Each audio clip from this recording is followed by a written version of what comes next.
Olá, colegas do SETAC América Latina. Eu me chamo Gustavo Santos, eu sou doutor em Ecologia e Conservação pela Universidade Federal do Paraná e também especialista técnico na área de segurança ambiental na Singenta. Eu tenho trabalhado nos últimos anos na área de avaliação de risco ambiental e eu venho, através desse curso, falar um pouco a respeito dos objetivos de proteção, que é uma etapa inicial da avaliação de risco e fundamental para a conciliação entre a ciência da avaliação de risco e as demandas ambientais da sociedade. A manutenção da saúde ambiental e a conservação da biodiversidade são os principais objetivos da proteção ambiental. No entanto, para garantir que esses objetivos sejam atingidos, é necessário identificar os principais elementos que contribuem para a proteção ambiental, ou seja, é necessário definir o que, onde, como e por quanto tempo queremos proteger algo, e a partir disso, elaborar uma estratégia mais efetiva e direcionada para garantir a preservação ambiental. Os objetivos de proteção são definidos pela sociedade como parte da política ambiental. Existem algumas demandas ambientais que eventualmente se tornam mais importantes, e a estratégia de definição dos objetivos deve refletir essas aspirações da sociedade.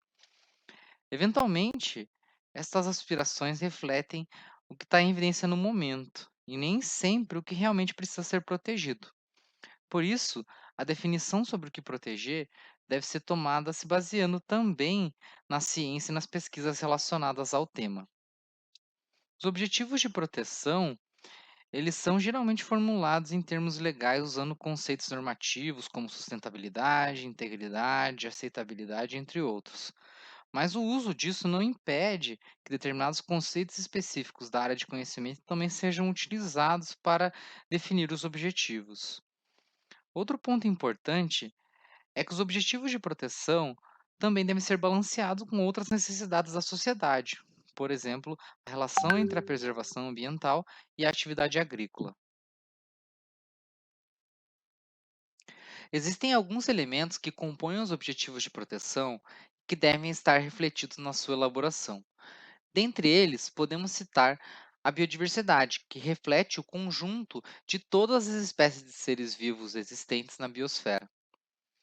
Os serviços ecossistêmicos são caracterizados como os serviços que a natureza nos fornece, sendo indispensáveis à manutenção da sobrevivência dos organismos, bem como promovendo a qualidade de vida e bem-estar da sociedade. A saúde humana, dos animais e das plantas que compõem um determinado ambiente também devem estar refletidos na elaboração dos objetivos de proteção. Com isso, a gente consegue observar o quão amplo é esse conceito e o quanto que ele representa para a proteção ambiental. Conforme eu mencionei anteriormente, a definição dos objetivos de proteção é uma etapa inicial do processo de avaliação de risco ambiental. No entanto, a avaliação de risco exige que esses objetivos sejam bem claros e específicos. Conceitualmente, os objetivos de proteção podem ser divididos em dois tipos: os objetivos de proteção gerais e os objetivos de proteção específicos. Esses dois conceitos estão intrinsecamente relacionados, ou seja, eles representam a mesma coisa, mas em escalas de observação diferentes. Nós veremos nos próximos slides que no processo de avaliação do risco consideraremos sempre os objetivos específicos. Conceitualmente, os objetivos de proteção gerais devem estar refletidos na avaliação de risco através dos objetivos específicos. Enquanto os objetivos gerais tratam de assuntos mais genéricos, como, por exemplo, a manutenção da biodiversidade global, os objetivos de proteção específicos, eles focam em temas que podem ser mais endereçados na avaliação de risco, como, por exemplo, a biodiversidade de aves em um determinado tipo de floresta.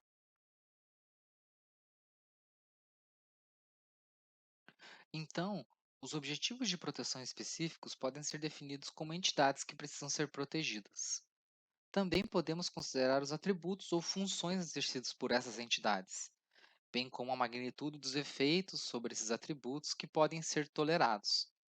No entanto, essa definição ela demanda um certo nível de conhecimento sobre a entidade para que ela seja considerada cientificamente plausível. Nesta figura, eu trago um exemplo da abrangência dos objetivos de proteção e também como eles podem estar refletidos na avaliação de risco. Consideramos como um objetivo de proteção geral a proteção do ecossistema do rio. A partir disso, identificamos como objetivo de proteção específico a manutenção da população de peixes nesse ecossistema. Para avaliar esse objetivo, contabilizamos a mortalidade de peixes através de um ensaio de toxicidade em uma espécie de peixe representativo. O quanto mais avançamos no nível de detalhamento que um objetivo de proteção pode indicar, fica mais fácil de entender a relação dele com a avaliação de risco.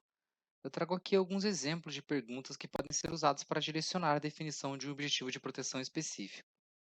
Nós podemos considerar os efeitos a curto prazo com recuperação aceitável? Podemos considerar um efeito de 10% no indivíduo como aceitável? Estamos interessados em todos os tipos de efeito, mortalidade, reprodução, crescimento, comportamento? Como endereçar o aspecto temporal, efeitos a curto e a longo prazo? E os aspectos espaciais? Qual é a frequência ou probabilidade de ocorrência de um efeito, uma vez a cada 30 anos, por exemplo? Outros aspectos também podem ter impacto na definição dos objetivos de proteção. Determinadas espécies podem ser mais facilmente identificadas para a proteção e por isso apresentam mais relevância, como por exemplo, espécies em extinção ou aquelas espécies tidas como carismáticas.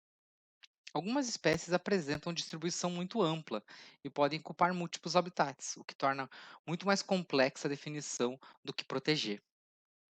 Além disso, existem espécies que são consideradas chave na manutenção dos ecossistemas e das cadeias tróficas, como por exemplo uma figueira na Mata Atlântica, que fornece alimento para muitas espécies de aves e insetos. Outro exemplo é a diversidade e a complexidade dos habitats. A forma como os habitats são utilizados pelo homem e por outras espécies são fundamentais na decisão de como protegê-lo. Agora, eu gostaria de mostrar todos os passos para a definição de um objetivo de proteção. Primeiramente, é necessário listar todos os serviços ecossistêmicos relacionados ao tema, o que é importante proteger. A partir dessa lista, identificamos aqueles serviços ecossistêmicos que podem ser afetados por um determinado estressor. Com isso, identificamos quem é a principal entidade relacionada a esse serviço ecossistêmico. E por último, então, desenvolvemos o objetivo de proteção específico. Por exemplo, dentro de uma lista de serviços ecossistêmicos levantados para um determinado ambiente, identificamos a polinização como um potencial serviço ecossistêmico afetado por um estressor. A principal entidade relacionada à polinização é, neste caso, a abelha. Então, a partir disso, definimos então como objetivo de proteção específico a viabilidade das colônias de abelha, que pode ser medido através então do tamanho das suas colônias. Outro exemplo, agora em um ecossistema aquático. Novamente foi feita a lista de serviços ecossistêmicos. A partir dessa foi identificado o fornecimento de peixes para alimentação como um possível serviço ecossistêmico afetado por um estressor. A principal entidade relacionada a esse serviço é a população de peixes. Nesse caso, o objetivo de proteção específico seria então a manutenção da população de determinadas espécies de peixes que servem como um alimento. Agora, eu gostaria de entrar mais especificamente na relação entre os objetivos de proteção e a avaliação do risco. Agora a gente já entendeu como um objetivo de proteção é definido. Então é necessário entender como isso estará refletido na avaliação de risco. Na primeira fase da avaliação de risco, levantamos os dados relacionados à exposição e ao efeito do estressor. O risco, então, ele é caracterizado e quantificado. Caso necessário, esse risco deve ser minimizado através do refinamento nos efeitos, com estudos mais aprofundados, ou refinamentos na exposição através de mitigações. O próximo passo é a comunicação e o manejo do risco. E é justamente nesse momento no qual o objetivo de proteção deve estar refletido para entender se as medidas que foram tomadas são suficientes para que o objetivo seja cumprido. Bom, Eu gostaria de trazer um exemplo prático da aplicação da abordagem de objetivos de proteção e que está atualmente em vigor no Brasil. Estou me referindo ao Manual de Avaliação de Risco Ambiental de Agrotóxicos para Abelhas, desenvolvido pelo IBAMA. Esse manual, ele fornece todas as diretrizes para avaliação de risco de polinizadores no Brasil, caracterizando quais estudos devem ser conduzidos, dependendo do produto que será avaliado.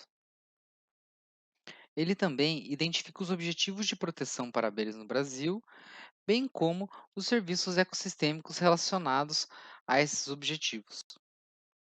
Por exemplo, quais organismos devem ser considerados, os atributos a serem medidos, a magnitude de efeito aceitável, a escala temporal e espacial. Vamos pegar como exemplo a segunda linha dessa tabela, na qual ela cita promover a conservação dos polinizadores na agricultura e ecossistemas relacionados. O serviço ecossistêmico relacionado a esse requisito legal é a polinização. Os organismos considerados são as abelhas Apis mellifera e as abelhas nativas. O objetivo de proteção específico é a manutenção da viabilidade da colônia. O atributo medido é o tamanho da colônia, vigor e o comportamento de forrageamento. A magnitude do efeito é a redução de 20% em qualquer um desses atributos em relação ao grupo controle.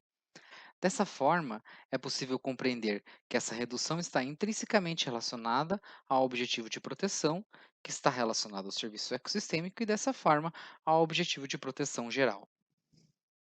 Resumindo, nesta apresentação, abordamos sobre os objetivos de proteção, o que proteger, onde e por quanto tempo, a relação entre os objetivos de proteção geral e específicos, os passos para a definição de um objetivo de proteção e, por último, a relação entre os objetivos de proteção e a avaliação de risco. Bom, qualquer dúvida a respeito desse tema, você pode entrar em contato comigo através do meu e-mail. Muito obrigado.